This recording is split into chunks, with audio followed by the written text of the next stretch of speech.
या आशीर्वाद मंगल कार्यालयामध्ये तुमचा सर्वांचा मनापासून आशीर्वाद मिळावा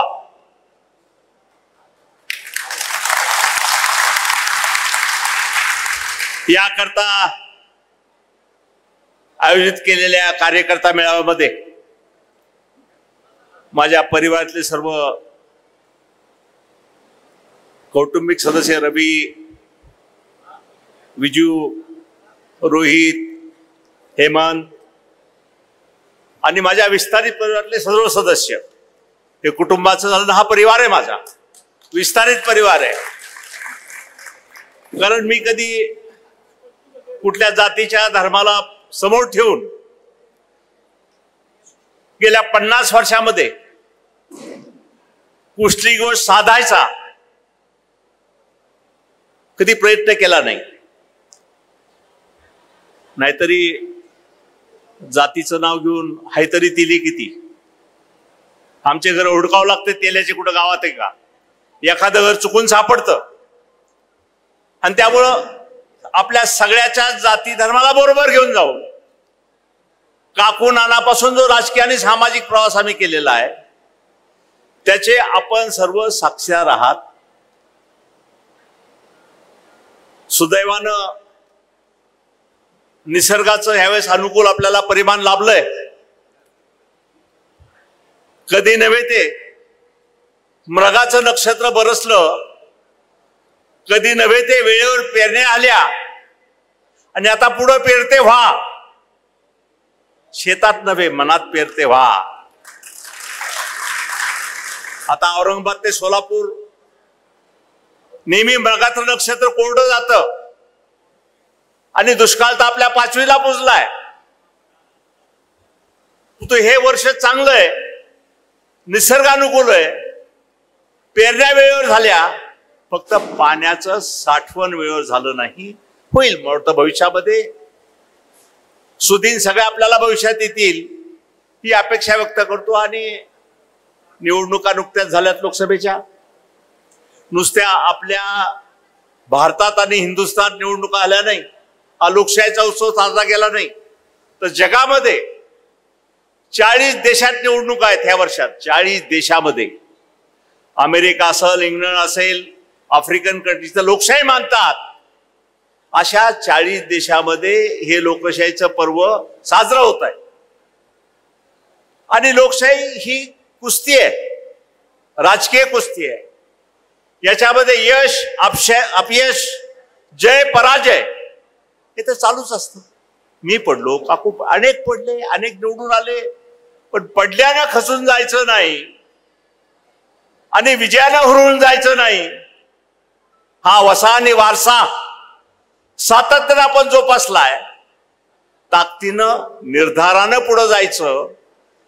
आणि सत्ता हे काही अंतिम आपलं साध्य नाही.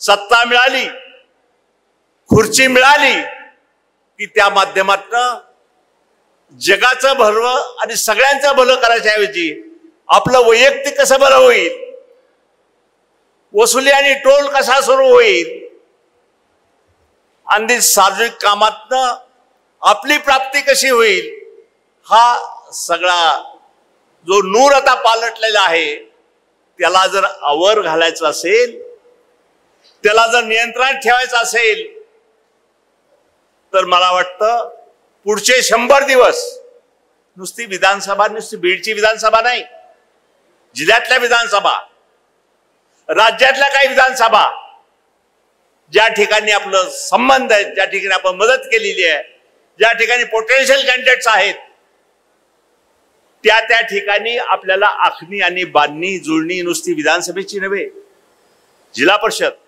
पंचायत समिती, नगर परिषद, या सगळ्या संस्था ज्या सर्वसामान्याच्या भल्याच्या आहेत त्या मार्गी लावायच्या असतील आणि चांगल्या यशस्वीरित्या पार पडायच्या असतील तर ही संधी आहे 100 दिवसाची. आणि या 100 दिवसामध्ये आता आपण, तुम्ही किती कौशल्य तुमच्या जागी आहे, एकाने मनात घेतलं तर 100ला कसं पकडू शकतात हे मला चांगलं माहिती आहे. म्हणजे समोरची माणसं कुणी 1000चा मालक, कुणी 100चा मालक आहे, कुणी 200चा मालक आहे. म्हणजे मनात घेतलं तर गावात आणि वॉर्डामध्ये, आणि तीच भूमिका घेऊन आपल्याला पुढे जायचं आहे. मी ग्रामपंचायतला उभा आहे, मी वॉर्डात उभा आहे, आणि ग्रामपंचायतला वॉर्डात उभा राहिल्यावर आपण जसे घरं पिंजून काढतो घरं, आणि एका एका घरी 10 वेळा जातो, तो माणूस म्हणतो अरे बाबा बस झालं, मी तुला मदत करतो, किती वेळा माझं दार कंडी वाजवतो, किती वेळा दाराची कुंडी. अशा परिस्थितीत आपण नगर परिषद आणि ग्रामपंचायती जिंकतो, ताकदीने पुढे जातो. आणि त्यामुळे मला वाटतं तीच पार्श्वभूमी आणि तेच कसब आणि कौशल्य आता लक्षात घेता आपल्याला हे करावं लागेल. रस्त्यात अनेक अडचणी येतात, स्पीड करतात, कधी नैसर्गिक आपत्ती येते. कोरोनासारखी नैसर्गिक आपत्ती आली, त्याच्यामध्ये पराधीन आहे पुत्र जगती मानवाचा.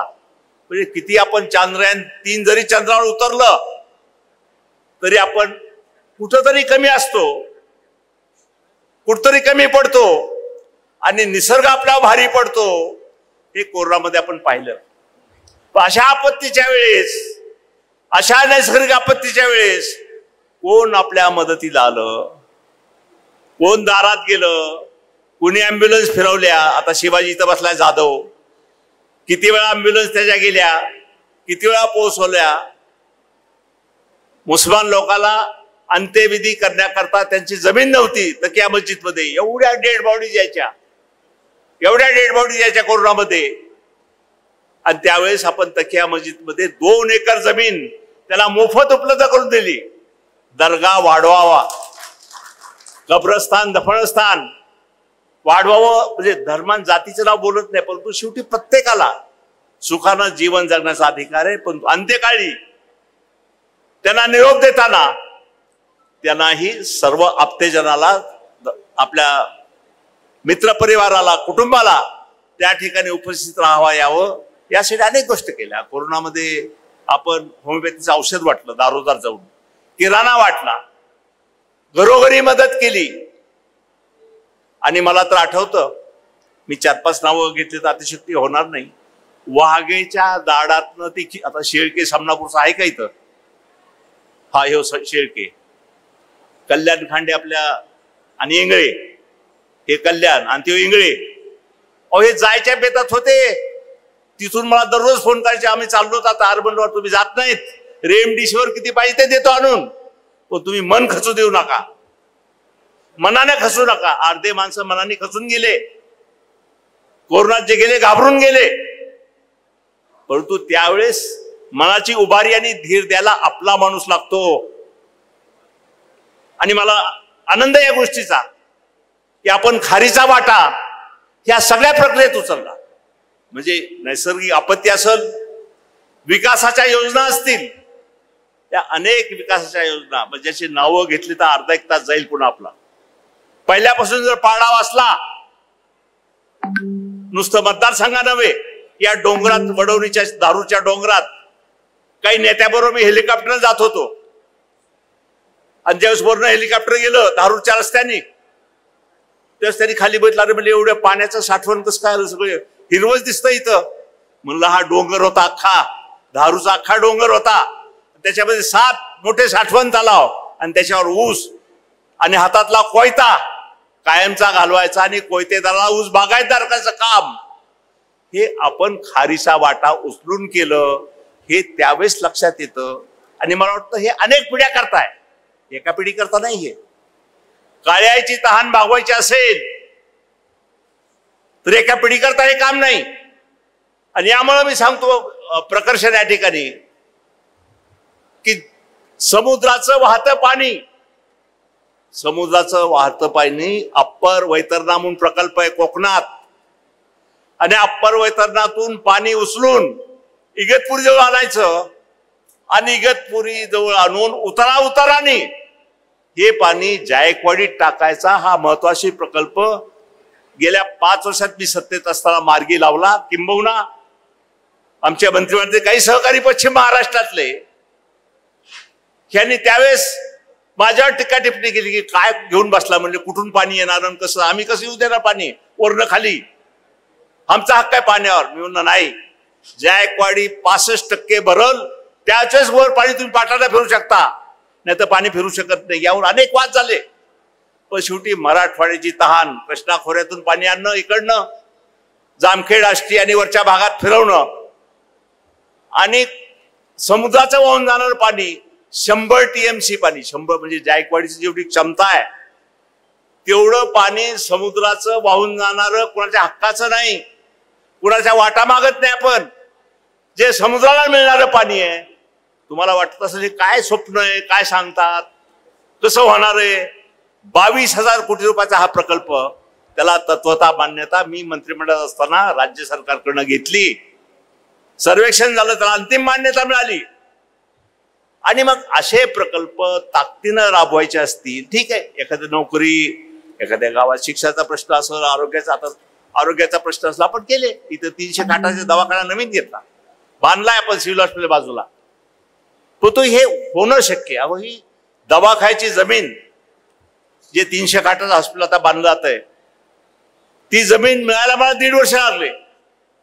कमीत कमी 10 मीटिंग गृह खात्याच्या खालपासून वरपर्यंत. एखादं ग्रामपंचायत कार्यालय बांधायचं असेल तर सरपंचाला वर्षभर येणा द्याव्या लागतात, येण्या. आणि एवढे मोठाले काम उरकायचे असतील, त्याला अंजाम द्यायचा असेल किंवा त्याला प्रत्यक्षात राबवायचं असेल तर एका दिवसाचं कष्ट आणि परिश्रम नसतं, अनेक दिवसाची किंबहुना अनेक महिन्याची त्याच्याकरता मशागत करावी लागते आणि मगच पेरणी शक्य होते. हे विस्तारानं म्हणजे आता कामं जर तुमच्या नॅशनल हायवे पासून औरंगाबाद उस्मानाबाद नॅशनल हायवे जो आपण केला, आणि ज्याच्यामुळं आता माणसं औरंगाबादला हायकोर्टाच्या किंवा कामाला जायचे असतील, अगोदर मुक्कामी जायचे औरंगाबादला, उद्या काम आहे आज मुक्कामी जायचं. आता सकाळी 10 वाजता जातात, 4 वाजेपर्यंत काम उरकून बीडला मुक्कामी येतं, आपल्या घरी, आपल्या घरात. हे आपोआप होत नाही. याच्याकरता नियोजन लागतं, याच्याकरता पैशाची उपलब्ध, याच्याकरता बॅकअप लागतो. आणि बॅकअप आकाशातून पडत नाही, हा प्रयत्नाच्या माध्यमातूनच होऊ शकतं. त्या आपलं कोर्टाची बिल्डिंग असेल, कलेक्टर ऑफिसची बिल्डिंग असेल, DSP ऑफिसची बिल्डिंग असेल, संभाजी महाराजांचं क्रीडांगण असेल, स्टेडियम असेल, अनेक अनेक गोष्टी या ठिकाणी सांगतात. MSEBचे अनेक प्रकल्प असतील. आता बघा, गेल्या 5 वर्षात अपवादानं कुठं झालंय का आठवण का ना, साठवण तलाव एखादा, अंजनोचे आपण प्रयत्न करून 33 किवी केलं, एकही 33 किवी झालं नाही, एकही प्रकल्प झाला नाही.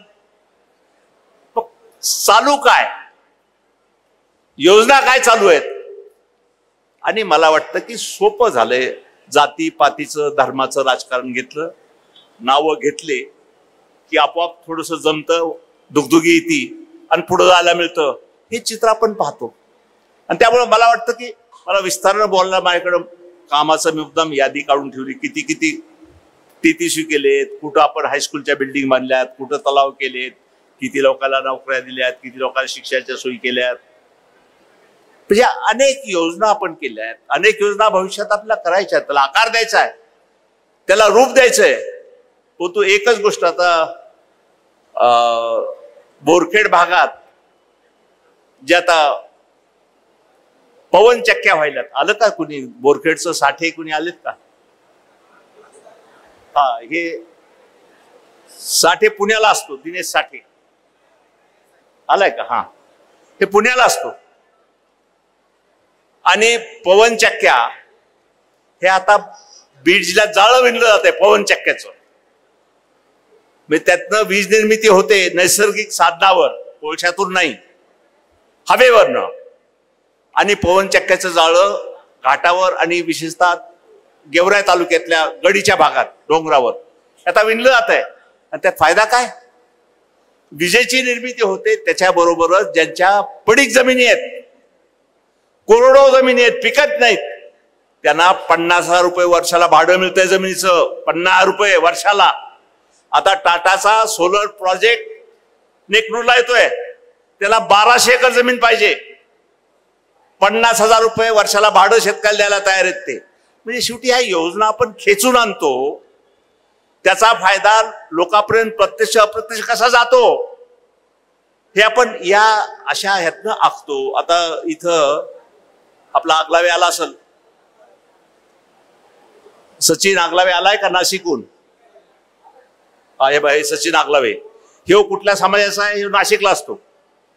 हे सुतार समाजाचा असतो नाशिकला, पण कामं घेतो माझ्याकडून, मी मदत करतो त्याला.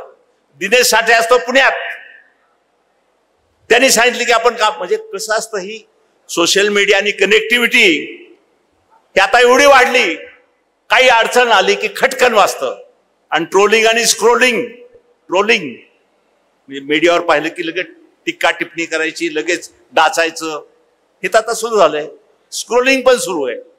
आला मेसेज पुढे ढकल, आणि स्टेटसवर आणि व्हॉट्सअपवर डीपीवर काय काय टाकायचं आणि काय काय ठेवायचं हे आता सोपं झालंय. म्हणजे कनेक्टिव्हिटी किती सोपं झाली. अगोदर दारोदार जावं लागत होतं, आता नुसतं डीपीवर टाकलं किंवा पोस्ट टाकली तर जगात जाते. जगात एका क्षणात. ही शक्ती आणि ही पॉवर आता मीडियामध्ये आलेली आहे. नुसतं प्रिंट आणि इलेक्ट्रॉनिक मीडिया नाही, हातात जे आलंय ना आता, अलाउद्दीन आणि जादू का चिराग, जसं बालपात गोष्ट आपण शाळेत वाचली, दिवा घासला जादूचा दिवा की राक्षस करा करा वाकायचा कमरेत आणि म्हणायचा बोल आका मैं तेरे लिए क्या करू. आता असं झालंय, मोबाईल उघडला, बटन दाबलं, ऑन केलं आणि हुडकिलं की सगळं दिसतं. आपलंही दिसतं, दुसरंही दिसतं. झाकता काही येत नाही. त्यामुळे बोलताना सावधान. आपण जे बोलतो ना ढिलेपणानं फोनवर, ते कधी कुठं रेकॉर्ड होईल, कधी कुठं ऑन होईल आणि कधी तो लागल, आणि कधी कुणाचे चेहरे कुणावर लावून काय आणि होईल, ज्याला डिफेक्ट म्हणतात. डिफेक्ट. तंत्रज्ञानाचे फायदे आहेच, पण तंत्रज्ञानाचं नुकसान पण किती आहे. कधी कुणाचे चेहरे लावून कुठेही प्रसारित करता येतं. आणि त्यामुळं याचा चांगला वापर करून आता एवढे लोक, प्रत्येकाकडे स्मार्टफोन असतात, प्रत्येकाकडे एक नाही दोन असतील, 2 नंबर असतील, पण ते आपण कनेक्टिव्हिटीचा वापर करा ना. लाईक्स असतील, डीपी असतील, ज्या गोष्टी घडतात त्या चांगल्या घडतात का नाही, कशा घडायला पाहिजेत, हे बोलायला सांगायला अनेक माध्यम साधन झाली जातात. आणि दिखावीपणावर आता जगताप अनेक लोक भाळून जायचे, पण भाळून गेल्यावर हवाई जुमले आणि जुगाड ह्याच्यावर आता राजकारण करायचे दिवस संपलेत. जुमले आणि जुगाड, काहीतरी सोडून द्यायचं. नॅरेटिव्ह ज्याला म्हणतात, कथानक. नॅरेटिव्ह आणि कथानक घडवायचं आणि सहज 15 दिवस चालतं ते. एखादी सोडली पुढी की 8-10 दिवस धुराळा उडतोच. आणि त्या धुराळ्यामध्ये, फुपाट्यामध्ये आपलं कसं उपणून घ्यायचं, हे आतापर्यंतची तुम्ही पाहिले. आता बऱ्याच गोष्टी अनुभवल्या, पण आता मला वाटतं स्पष्ट दाखवायची, स्पष्ट बोलायची, स्पष्ट पाहायची. उघडा डोळे आणि बघा नीट काय दिसतं समोर, हे बघायची, सांगायची आता वेळ आलेली आहे. निर्णायक वेळ आलेली आहे. आणि ह्या निर्णायक वेळेमध्ये सगळ्यांनी आपले मन झटकून, किंतु पर्यंत बाजूला ठेवून बरोबर राहायचं. तुम्ही आता शब्द दिलाय, अनेक आमच्या सहकार्यांनी या ठिकाणी मोकळं भाष्य केलंय. आता रविला परवा बोललो त्याला, मी पण येतो, मी पण थांब, मला बोलायचं तर बोल. आता हेमंत बोलला, रोहित आला, विजू आली. म्हणजे परिवारातले लोक, म्हणजे कसं असतं, कौटुंबिक समाधान पण असतं थोडंसं. सगळं असतं, परिवार आपला विस्तारित परिवार आहे. पण सगळ्या अर्थानं या पुढच्या प्रवासामध्ये म्हणजे आपल्याला एक नाही, आता नगर परिषद आहे, जिल्हा परिषद आहे, पंचायत समिती आहे, या सगळ्यामध्ये सर्व जाती धर्माला बरोबरून जायचं आहे, एकाला नाही. मुस्लिम असतील, हिंदू असतील, हिंदूतल्या अनेक जाती पोटजाती असतील, या सगळ्यांना बरोबरून जायचंय. अनेकाचे अनेक प्रश्न आहेत. त्यामुळं मला वाटतं की मी अधिक भाषा, आता अर्धा तास झालं बोलतोय मी, आणखी अर्धा तास बोलू शकतो. आणि भांडवल आहे बोलायला. आपलं एवढं केलंय आपण, ते लोकांसमोर मांडायचं असेल तर तीक्ष्ण स्मरण शक्ती आणि भावी दृष्टी सुदैवानं काकूचं वरदान मला मिळालंय. नुसतं झालेल्या घटनाचं विश्लेषण करायचं नाही. विश्लेषण तर कुणी करेल, मीडिया करेल. असं घडलं, तसं घडलं, तसं घडलं. अंकगणित हे अधिक 1, 3 अधिक 1 4, हे अंकगणित सोपं आहे. पण केमिस्ट्री ज्याला म्हणता येईल, केमिस्ट्री म्हणजे अनेक लोक शाळा कॉलेजात केमिस्ट्री हा विषय, रसायनशास्त्र हा विषय शिकले असतील, किंबहुना ऐकून माहिती असेल की मनाची केमिस्ट्री जुळणं आणि जाती धर्माच्या पलीकडे जाऊन जुळणं हे मला वाटतं सध्याच्या काळामध्ये नितांत गरजेचं आहे. जे टोकदार संघर्ष वेगळ्या नात्यानं पाहायला मिळतात बाहेर सोशल मीडियात, हे थांबवती. निवडणुका होत राहतात, जात राहतात, हार जीत होत राहते, जात राहते. तो समाज एकत्रित ठेवायचा असेल, घडवायचा असेल आणि विकासाच्या वाटेनं सर्वांना जायचं असेल तर मला वाटतं हे नितांत गरजेचं आहे. उद्या मुस्लिमाचा सण आहे, बकरी ईद आहे उद्या. त्याच्या निमित्तानं त्यांनाही मनोपूर्वक शुभेच्छा देतो. लेकिन एक बात मैं आपको बताते चलूं, यहाँ पे आपका दिल तो साफ है, लेकिन जज्बाती भाव ऐसा रहता है ऐन चुनाव के माहौल में और वक्त में. कभी आंधी आती है, कभी जात के नाम पे, कभी मजहब के नाम पे, फिर नदी में आके फिर भाषण होते, दूर दूर से लोग आते, अपना देखो, अपना खड़ा है, अपने को जान लगाओ, जी लगाओ, ऐसी बातें होती है. तो काली मुंह को लगी लेकिन आईना साफ करते बैठते हैं. ये हकीकत है मैं जो बोल रहा हूं. मौलाना वस्तानवी साहब के यहाँ पे मैं 2-3 बार गया था. उनकी तबीयत नासाज है, वहां भी जाने का मौका काफी बार मुझे मिला. उनका यहाँ पे दायरा भी चल रहा है. दीनी और दुनियाई तालीम दोनों एक जगह कैसी हो सकती है, रूहानी और जिस्मानी दोनों एक जगह कैसी होती है, उसका माखूल अगर कहीं हमें दिखाया जाता है तो मौलाना वस्तानवी और भी जो इदारे यहाँ पे चलते हैं. तो मैं आपको भी बोलता हूं कि जज्बात के बहाव में आके कोई बहुमत, अभी आप लोग तो काफी साथ में मी बैठका घेतल्या, मिटिंगा घेतल्या, सगळे भेटतात मला, सगळ्या जाती धर्माचे लोक भेटतात. पण शेवटी कसोटीची वेळ महत्वाची असते. घडी गेली तर पिढी जाती, घडी गेली तर पिढी जाती. त्यामुळे या सगळ्या गोष्टीचा आतापासून बारकाईने विचार करा. पुढं आपल्याला जायचंय, सगळ्याला पुढे जायचंय आणि हे जाण्याकरता तुमची सर्वांची साथ, जसं आता अनेक वक्त्यांनी या ठिकाणी सांगितलं तशी साथ आपण देणार आहेत का, पुढे जावायचं का, हे मला सांगा तुम्ही. कारण तुमच्या साथीशिवाय, तुमच्या होकाराशिवाय पुढचं पाऊल कुठलंही, आता जे कुठं आता कसं खिचडी होईल मिळ नाही ती. अगोदर तर खिचडी आहे, आणखी खिचडा कसा होईल 1-2 महिन्यामध्ये त्या मिळ सांगता येत नाही तुम्हाला, मला वरचा पण कोणी सांगू शकणार नाही की काय खिचडा होईल आणखी. आणि त्यामुळे निर्णय कसे घ्यायचे पुढच्या भविष्यामध्ये, तुम्ही जर बरोबर असला, मनानं आशीर्वाद दिले तर मग आपण पुढे घेऊ. योग्य वेळी योग्य निर्णय घेऊ, योग्य वेळी योग्य निर्णय. आणि मला वाटतं ह्या सगळ्या प्रक्रियेला, ह्या टप्प्याला आपली सर्वांची मनातून साथ मिळेल हा विश्वास आहे. शेवटी माणसाचं मोठेपण हे सत्तेतून येत नाही. पद, प्रतिष्ठा, संपत्ती ही वारशाने मिळते, अपघाताने मिळते, दोन्ही मार्गाने मिळते. परंतु ज्या स्थानावर आपण बसलो तिथनं सेवाभाव दिसायला पाहिजे. मेवा भाव नको. मेवा खायचं माध्यम नसतं, हे सेवेचं माध्यम असतं. आणि ते लक्षात ठेवून बड़ा हुआ तो क्या हुआ, जैसे पेंड खजूर, बड़ा हुआ तो क्या हुआ जैसे पेंड खजूर, पंछी को छाया ना मिले फल लागे अति दूर. पंछी को भी छाया नाही मिळती, पक्षालाही सावली मिळत नाही आणि फळंही लांब लागतात, हातात मिळत नाहीत. ही अशी परिस्थिती सत्तेच्या, पदाची आणि दर्जाची असते. त्यामुळं सगळ्याची भान आणि जाण ठेवून पुढचा प्रवास आपल्या सर्वांच्या विश्वासात घेऊन करू. धन्यवाद. जय हिंद, जय भारत. एबीपी माझा, उघडा डोळे बघा नीट.